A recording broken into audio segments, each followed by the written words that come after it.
let the torch of freedom burn.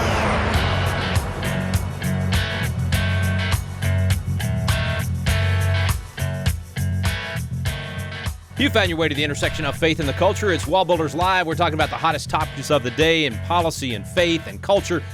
And we're always looking at it from a biblical, historical, and constitutional perspective. And boy, this is a great time to be doing that. In fact, it's Good News Friday here at WallBuilders, and your initial response may be, good news? Wait a minute, I thought we were in the middle of a crisis. Well, yeah, it's a crisis, but there's still a lot of good news out there. And David Barton, America's premier historian, is going to share some with us. Tim Barton, national speaker and pastor, is going to share some with us. My name's Rick Green. I'm a former Texas legislator, and I'm just here to ask the questions, but might have some good news to add as well. David, Tim, I'm looking forward to today. I know a lot of folks out there could use some good news right now. It's tough times. A lot of people are looking at some very financial hardship times, physical difficulties, a lot of the things that maybe hasn't hit our nation in this big of a way to so many people at one time in a very long time, about 100 years maybe since the last time it was that bad. But there's still a lot of good things happening right now as well, and it's important for us to see those and share those with folks. Yeah, it is important to see the good things that are happening regardless of what's going on around us.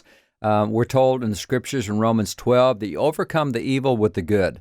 And so if you get focused only on the bad stuff, you become so conspiratorial, so hard to live with. You don't even like living yourself. So you got to have some good news along the way. And another verse from Romans, as you're pointing out, verses from Romans, reminded in Romans chapter 12 to not be conformed to the pattern of this world, but be transformed by the renewing of our mind. The pattern of the world right now is panic and chaos and drama and frustration and anxiety, and that's not what we're supposed to be walking in. Well, part of how we are able to not be conformed to the world and we are transformed the way we think is to think biblical thoughts, right? Whatever Paul wrote in Philippians, whatever's true and noble and excellent and praiseworthy, and in Philippians 4:8, you can read the whole thing actually back up to verse 6, because it talks about that when you go to God in prayer and you turn things over to God, and then you think about what's true.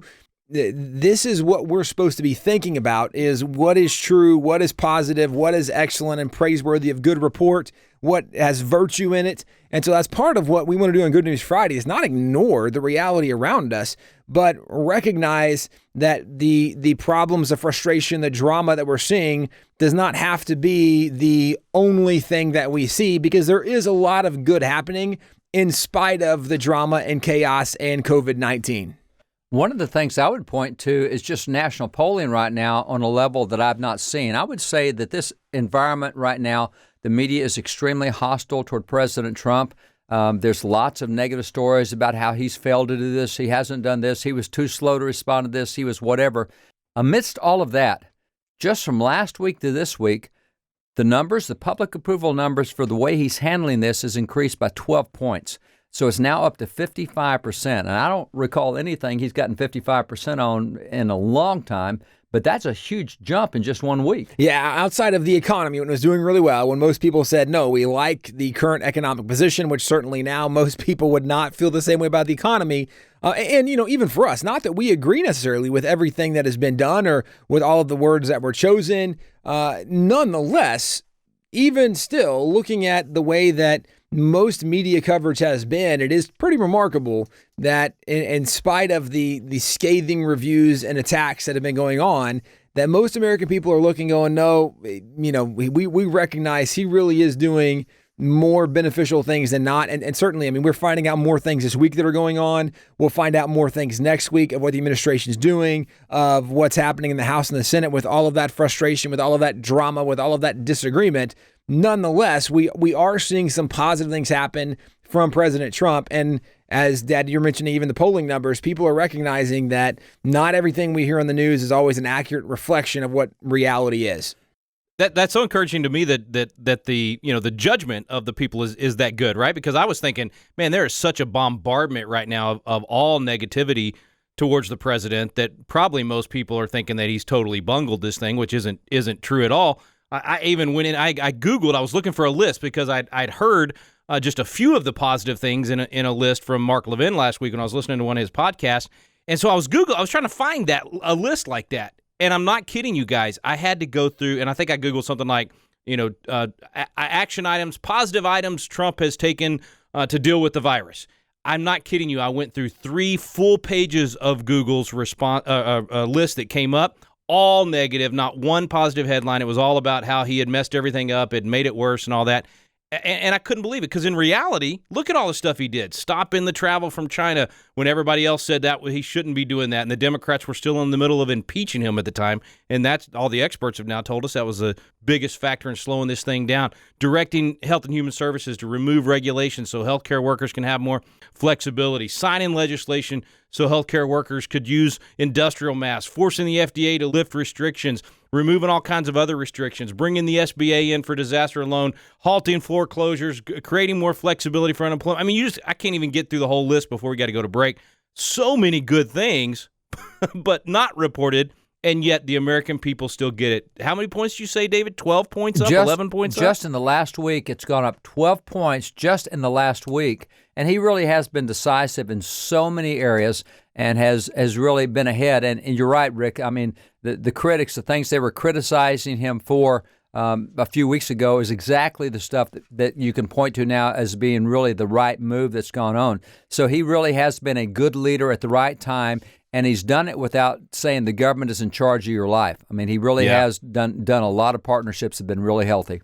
As important as what he's done is what he hasn't done. So the restraint, to not let government completely take over our lives and to keep the federal government within their constitutional bounds and let the states do what they need to do, that restraint is just as important as the positive actions that he's taken. Hey, quick break, guys. We'll come back. I know there's you guys have a lot of good news we want to share, and there's several things he's done that we want to highlight and share with folks that are listening today. So quick break. We got Good News Friday today here at WallBuilders. Stay with us. You're listening to WallBuilders Live.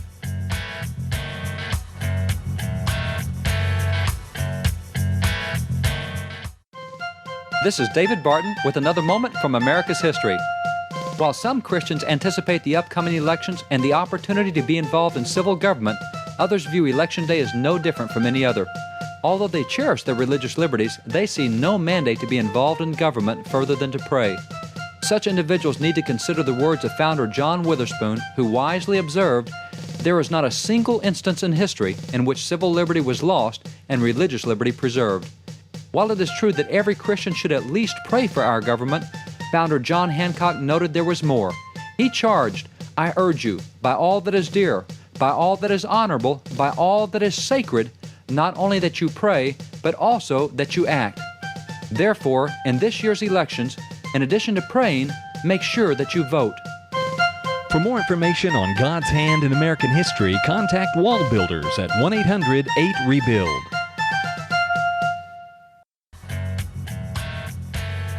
We're back on WallBuilders Live. Thanks for staying with us. It's Good News Friday today. David, Tim, right before the break, we were rattling through some of the things that Trump had done, but I know you guys wanted to highlight some of the good things that have happened. So where do you want to start? Rick, I'm going to start with a boy from first grade in Gaithersburg, Maryland. And I saw this in the news just a week ago and thought this was so impressive for this first grader. His name is Kavanaugh Bell. It says he spent $600 of his own dollars saved up from 2 birthdays and 3 Christmases to purchase care packages. He called them COVID-19 care packs, along with 31 hot meals from local restaurants who were being impacted by some of the restrictions. And he took these care packs and these meals to senior citizens. Oh, good and for so him. you have this, right, so cool.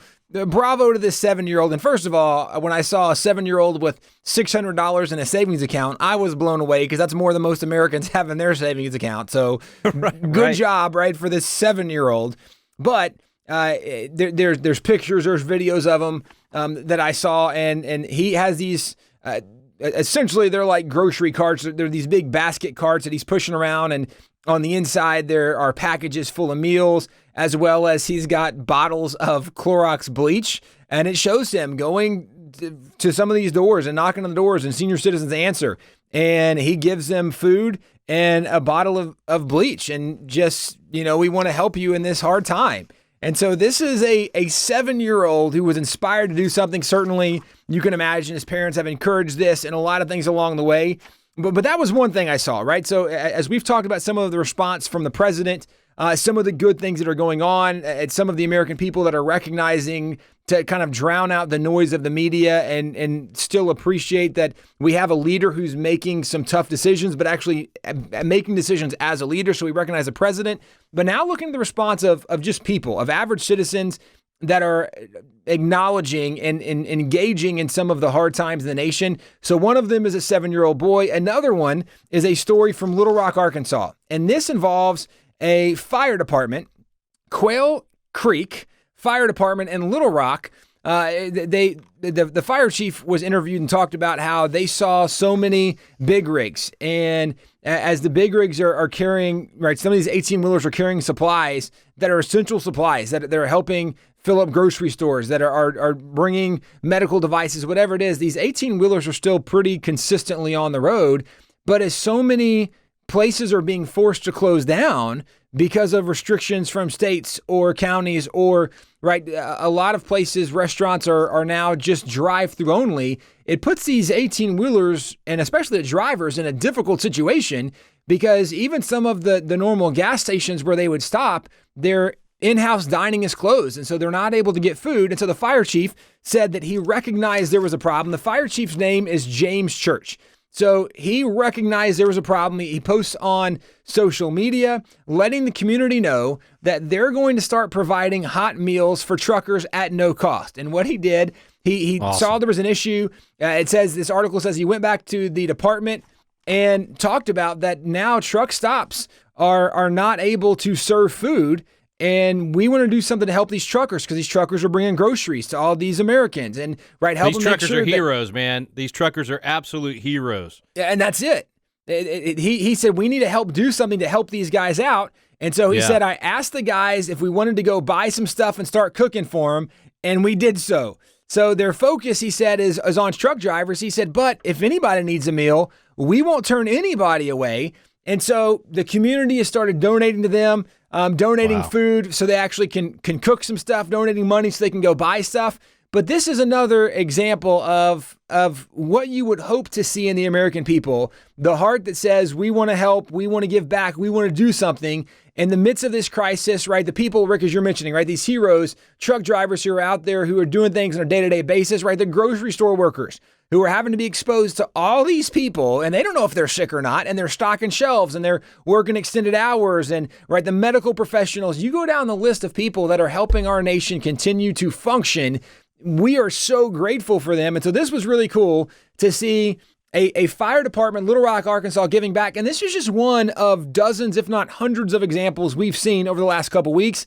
The last thing I'll share from this article is the fire chief pointed out that even though there were other restaurants in town that were offering food to truckers, he says in so many of those places, there wasn't parking for these big rigs. And he says where we are, we have a very large parking lot, which you would imagine at a fire station, they would have a fairly large parking lot. He says we're also by an industrial area that has 18-wheeler traffic all the time, so there's plenty of places for them to park. So he was asking social media to help get the word out, to let truckers know when they're coming through. At the time the article was printed, or at least posted, there were more than 7,000 shares from this fire department chief's post that they want to help cook for these truck drivers. So just a couple examples, really cool seeing Americans find ways. We want to step up and help serve and help people in need, senior citizens and truck drivers, just being two of the examples of people that are being helped.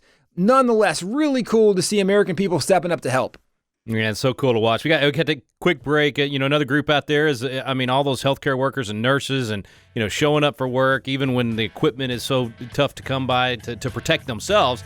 And yet they're all still, it's phenomenal to watch. It's cool to see the American people step up when needed. Quick break. More good news for you, folks. Stay with us. You're listening to WallBuilders Live.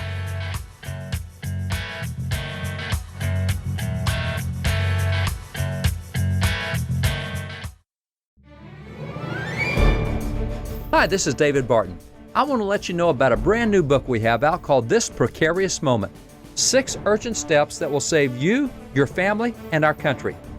Jim Garlow and I have co-authored this book, and we take 6 issues that are hot in the culture right now, issues that we're dealing with, issues such as immigration and race relations and our relationship with Israel and the rising generation millennials, and the absence of the church and the culture wars, and where American heritage is, our godly heritage. We look at all 6 of those issues right now that are under attack, and we give you both biblical and historical perspective on those issues that provide solutions on what each of us can do right now to make a difference. These are all problems that are solvable if we'll get involved. So you can grab the book, This Precarious Moment, and find out what you can do to make a difference. This Precarious Moment is available at WallBuilders.com.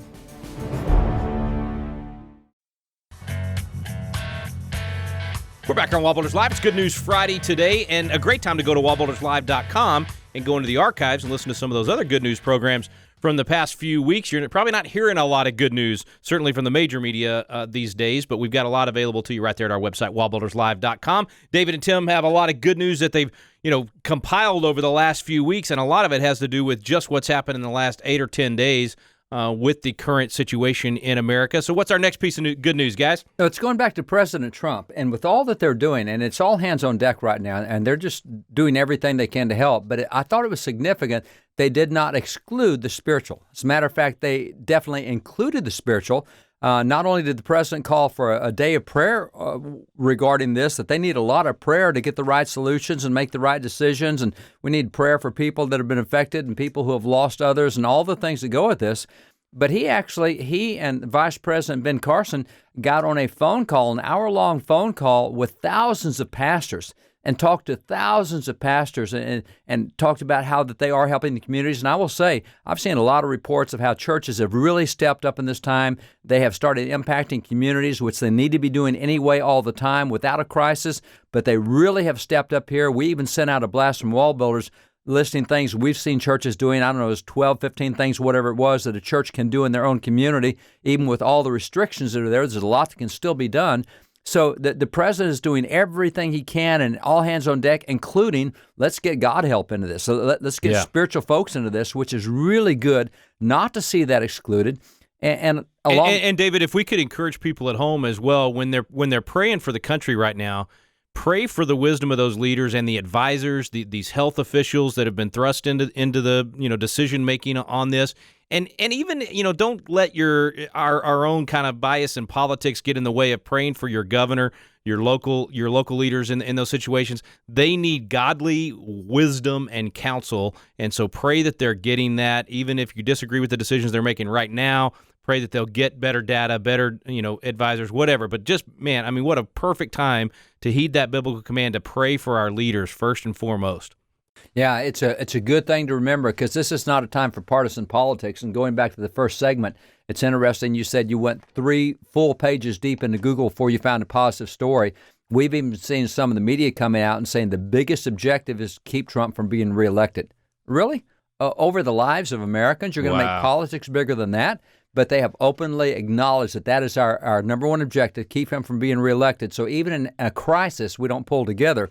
That's not a good deal for the nation. I mean, a house divided doesn't stand is what Jesus told us, what Abraham Lincoln repeated. We don't need that going right now. And you're right, Rick, whoever your governor is, whatever state you're in, you pray for them, because they're making life-affecting decisions for literally millions of people in their states, unless you happen to be in Wyoming and there's 500,000 people in your state. But nonetheless, you're making life-changing decisions for people all over the nation. So that's a good thing to remember to pray. And the other thing I've seen that President Trump is doing so well is he's really doing a great job as a former businessman. He still has that businessman thinking, get government out of the way and let us solve this. And so just in a press conference he had recently, I loved the line he said. He said, we're literally being besieged in a beautiful way by companies that want to do the work and help our country. And I was listening to a guy who thinks he has found a cure for the coronavirus. It's actually a combination of 2 antibiotics that are readily available right now, but when you put them together, it seems to knock it out really quick. It takes it from an 11-day cycle down to a 4-day cycle. And he said, this really appears to be it. We tested it; it's working. The problem is, for the FDA to approve those two antibiotics being used together takes multi-years. And so President Trump, he said, I called the president, talked to him about this. He stepped in, he's cut the regs. We think we can have it out in 2 months. Well, 2 months is still a long time, but that's a heck of a lot better than several years. And so we're seeing the president really just chop bureaucracy out of the way. A new test came out this week that now with this new test, you can get the results back on coronavirus within an hour. You'll know within an hour rather than days, which is what the former test had been. We've seen now in a lot of different nations, it looks like there's about 20 different vaccines that are on the way, cures for this, but depending on what nation they're in, they go through all the red tape just like we do. The president has done such a good job of trying to cut to the chase and make sure this stuff has helped. But I love the fact that as a researcher, as the head of a company, you can call and talk to the president, and he'll work with you to find a way around, find a solution.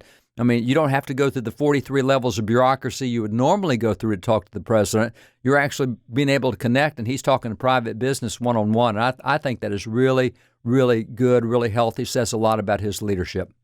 Yeah, and I love the fact that, these daily briefings and giving the details and letting the American people know that they are on top of this, that they are doing everything that they can, working with governors, even as they're criticizing him and, playing the partisan game, he's still, stepping in and helping where we can and bringing people together. I mean, all these, bringing all these businesses together and putting the SBA in there with all the things that he's doing that, nobody's really talking about. One of my favorite things that he did was refilling the strategic petroleum reserves with the oil prices plummeting. Number one, it was a good price to refill at, but it also, helping to stabilize that price as well. So just decision after decision after decision is exactly the kind of leadership that we would want in this situation. Quick break, one more segment of good news for you today. Folks, stay with us. You're listening to WallBuilders Live on Good News Friday.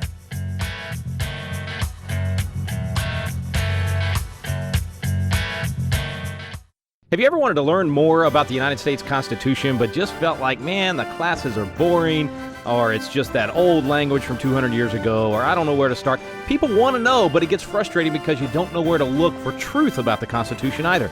Well, we've got a special program for you available now called Constitution Alive with David Barton and Rick Green, and it's actually a teaching done on the Constitution at Independence Hall in the very room where the Constitution was framed. We take you both to Philadelphia, the cradle of liberty in Independence Hall, and to the WallBuilders Library, where David Barton brings the history to life to teach the original intent of our founding fathers. We call it the Quick Start Guide to the Constitution because in just a few hours through these videos, you will learn the Citizen's Guide to America's Constitution. You'll learn what you need to do to help save our constitutional republic. It's fun, it's entertaining, and it's going to inspire you to do your part to preserve freedom for future generations. It's called Constitution Alive with David Barton and Rick Green. You can find out more information on our website now at wallbuilders.com.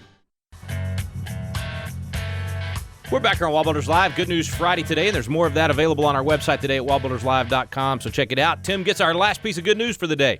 Okay, so I have much more than we're able to get to, which is always what we want to hear, that there is a lot of good news happening. The first one, and I'll try to get through a couple of these, but the first one is the headline says Kroger hiring more than 10,000, changing store hours as coronavirus spurs panic buying. One of the really cool things in the midst of many small businesses that are kind of being forced to cut back and many are closing, people are losing their jobs. There are some places that are hiring and expanding. Kroger is one of those. Now, Kroger is, we know, a supermarket chain. It's one of the largest in the U.S., but in adding 10,000 positions nationwide, the Kroger CEO, Rodney McMullen, came out and said, look, we have a ton of openings, and was encouraging people, if you need a job, go to Kroger. So if you're listening, you're wondering what to do, you need a job, you might check out if there's a Kroger in your area. They're looking for retails or people to work in their retail stores, warehouses, and plants. But one of the other cool things that they have done, they're adjusting store hours at various locations. And among the adjusting store hours, one of the things they've done is allow seniors to exclusively shop at stores, which we know that with the coronavirus, seniors are much more susceptible than would be maybe a teenager, at least as far as detrimental, right? Like life-threatening. It's more dangerous, we think, at this point for senior citizens. So senior citizens now are able to come into some of these stores exclusively and an extra hour before the store opens to the general public. Now, this is not in every Kroger store, but many locations are doing this. It's just cool to see that there are organizations and businesses who are finding ways to help and give back in the midst of this. We mentioned that in addition to the good news from President Trump, that there were other local individuals. So I have a couple stories. I'm going to read just one of them.